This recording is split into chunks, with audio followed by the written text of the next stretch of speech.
Bonjour à tous. Alors, je vais vous partager Actes chapitre 5, versets 27 à 42. Je veux vraiment rendre grâce à Dieu parce que ce passage m'a vraiment fait du bien. Je me suis préparée vraiment pendant toute cette semaine et le Saint-Esprit a pu vraiment me conduire et me faire comprendre de très belles choses. La première chose, c'est la foi. C'est la foi des disciples. La foi en ce que le Seigneur avait pu leur mettre dans leur cœur et par rapport à tout ce que le Seigneur leur avait dit avant de monter. Et ça me fait vraiment penser à ce verset qui est Matthieu chapitre 17 verset 20 qui vous dit je vous le dis en vérité, si vous aviez de la foi comme un grain de moutarde sévéné, vous direz à cette montagne, transporte-toi d'ici, et elle se transporterait, rien ne vous serait impossible. Est-ce que nous avons cette foi comme les disciples ont été capables d'avoir? La graine de moutarde, elle connaît son identité et ça ne la dérange pas d'être petite. C'est vraiment quelque chose de vraiment minuscule. Elle sait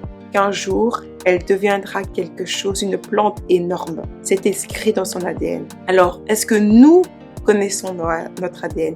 Est-ce que nous savons que nous sommes enfants de Dieu? Que notre Père Céleste prend soin de nous? Notre foi ne doit pas dépendre des circonstances que l'on vit, mais ce sont les circonstances qui doivent dépendre de notre foi. Est-ce que lorsqu'on est face à un problème, face à une difficulté, est-ce que mes pensées, tout ce que je suis est constamment fixé sur cette difficulté? Quand je vois les disciples qui se sont présentés devant les pharisiens et qui étaient sûrs d'eux-mêmes, sûrs de ce qu'ils pensaient, sûrs de leur foi, sûrs de ce qui était dans leur cœur, je ne sais pas si j'aurais été capable de me défendre et de pouvoir parler de cette manière qu'ils ont pu être devant les pharisiens. Et une autre chose, c'était la manière dont le Seigneur prend soin de nous. Ils se sont présentés devant les pharisiens et le Seigneur a contrôlé les circonstances pour que peu importe ce que l'ennemi avait prévu contre eux, cela a tourné à leur avantage. Et ça me fait penser au psaume 34 verset 20 qui dit « Le malheur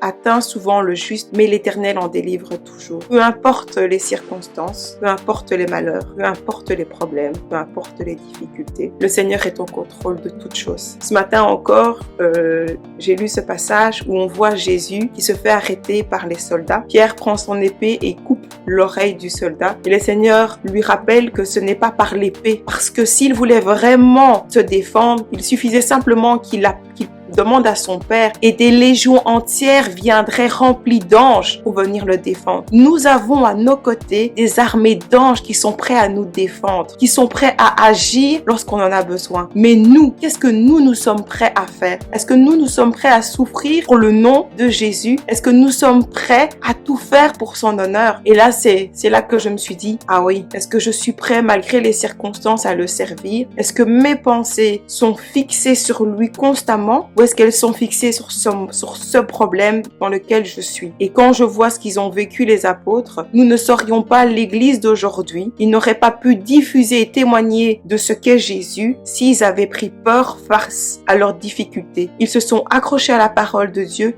parce qu'ils connaissaient leur ADN. Ils savaient qu'ils étaient enfants de Dieu et que peu importe les difficultés, le Seigneur était prêt à leur envoyer des armées d'anges pour venir les secourir. Je rends vraiment grâce à Dieu pour ce passage parce qu'il m'a vraiment fait du bien. Il m'a vraiment fortifié dans ma foi et j'espère que ce sera le cas aussi pour vous. Très bonne continuation.